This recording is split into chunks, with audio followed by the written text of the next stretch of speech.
ఉదయానికి ఇంకా అమ్మ వాళ్ళ ఇంటికి ఎందుకు వచ్చాను అంటే, ఇంకా మా వారు ఇంకా పోలుపోలమ్మ తల్లి గుడికి వెళ్దాము అనేసని అన్నారు.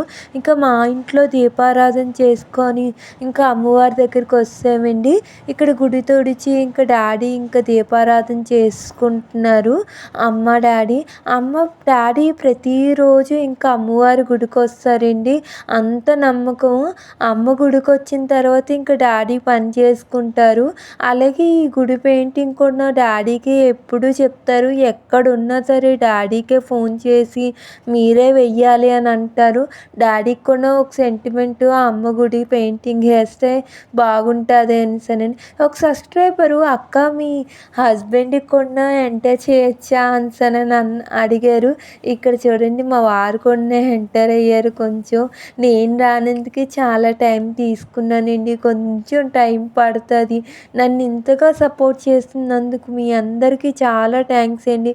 అమ్మ ఆశీస్సులు మీ కుటుంబం మీదకి, మీ మీదకి ఎల్లప్పుడూ ఉండాలని మనస్ఫూర్తిగా నేను కోరుకుంటున్నానండి. ఇలాంటి మీ సపోర్ట్ లేనిది నేను ఇంతవరకు రాలేను కదా. ఇక ఇంటికి వచ్చిన తర్వాత ఎగ్ బుర్జీ చేశానండి. దాని కాంబినేషను చపాతీ కూడా చేశాను. ఈ రెసిపీ కావాలి అంటే తప్పగా మీరు కామెంట్ చేయండి. నా వీడియోస్ కానీ నచ్చితే లైక్ అండ్ షేర్, సబ్స్క్రైబ్.